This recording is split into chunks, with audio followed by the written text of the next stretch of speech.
Hello guys, my name is Prince and this is Math Center. Subscribe to my YouTube channel for more videos.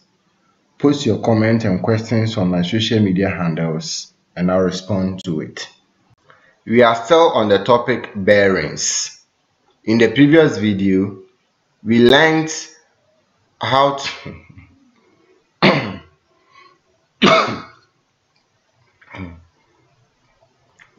We are still on the topic bearings. In the previous video, we learned how to represent the bearing of one point from another on a diagram. In this video, we are going to consider what a back bearing is and how to represent back bearings on diagrams and find them. Back bearing. If the bearing of y from x is theta, then the bearing of x from y is the back bearing. So just as the name implies, if the bearing of y from x is theta, the back bearing is the bearing of, if the bearing of y from x is theta, then the back bearing is the bearing of x from y. So on this diagram, you can see that theta here represents the bearing of y from x.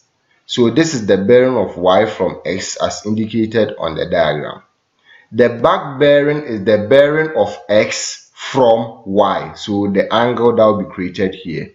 So you see the arc that I've drawn here represents the back bearing.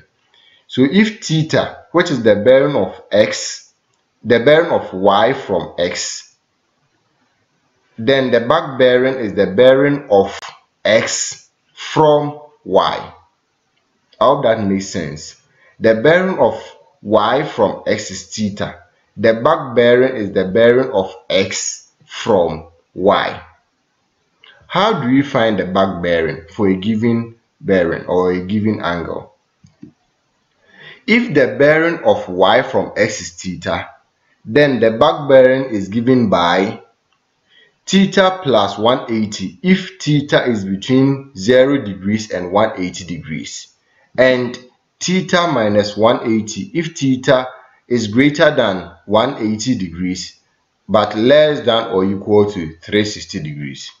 What does this mean? This means that if the angle given to you is between 0 degrees and 180 degrees, then the back bearing is that angle plus 180 degrees. So if the angle is less than 180 degrees, the angle given to you is less than or equal to 180 degrees.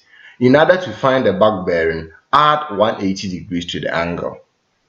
If the angle given to you is greater than 180 degrees but less than or equal to 360 degrees, subtract 180 degrees from the angle in order to get the back bearing. So it's pretty simple. If the angle given to you is less than 180 degrees, add 180 degrees to it in order to get the back bearing. If the angle given to you is greater than 180 degrees, subtract 180 degrees from it to get the back bearing. So let's pick some questions and see how this is done. We have 4 questions here. We will solve the first one in this video, then the others in the subsequent videos. So let's pick the first question. If the bearing of A from B is 65 degrees, find the bearing of B from A. We know that the bearing of B from A is the back bearing of A from B. So all the question is telling us to do is to find the back bearing. The bearing of A from B is 65 degrees. The back bearing will be the bearing of B from A. So the question is telling us to find the back bearing. As we saw in the previous 2 slides, we said that if the angle given to you is less than 180 degrees, or the angle is between 0 degrees and 180 degrees, all you need to do is to add 180 degrees to the angle in order to find the back bearing. Here the angle given to us is less than 180 degrees. So to find the back bearing, all we have to do is to add 180 degrees to 65 degrees. So 65 degrees plus 180 degrees, and we get our answer, which is 245 degrees. So the back bearing is 245 degrees. It's pretty simple.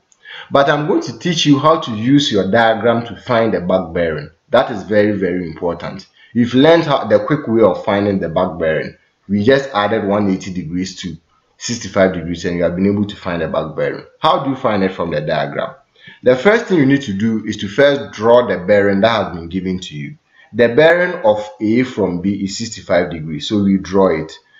I suppose that I will assume that by this time you've drawn a lot of bearings on diagrams, so you are conversant with this. So I will not go ahead and explain how to draw this because you have done a lot of them, so you should be able to draw bearings on diagrams by now.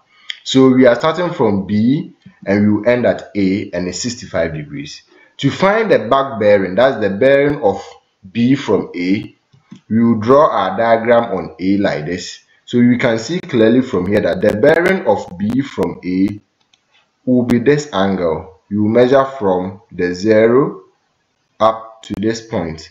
But we know that from this point here up to this point here is 180 degrees. So the most important thing we need to do is to find this small angle here, or to find this angle here. Now, how do we find that angle? We are going to apply a little bit of plane geometry here.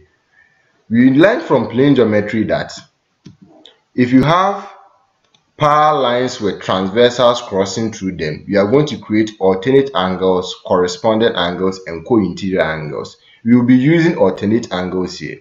So this is what I'm going to do. If we extend this line and extend this line, you will see that this line here and this line here are parallel lines. And line BA or line AB is a transversal. When that happens, we can see that this angle here, the angle that will be created here, and the angle that is already here are alternate angles, and alternate angles are equal. So if here is 65 degrees, here is also going to be 65 degrees. So we have been able to find this angle here. The bearing of B from A, which is also known as the back bearing, the bearing of B from A, which is also known as the back bearing, we said that it is the angle you get by measuring from A through to this point here. We have now found this area to be 65 degrees. We know that from here to this point is 180 degrees. So if you want the back bearing, what do? We just add 65 degrees to 180 degrees. So the back bearing is 65 degrees plus 180 degrees, and that gives us 245 degrees. Remember, it is the same as what we had on our calculator. So I've shown you how to use your calculator to do it. If the angle is less than 180 degrees, just add 180 degrees to it to find the back bearing. I've also shown you how to find the back bearing on the diagram. That is also very, very important.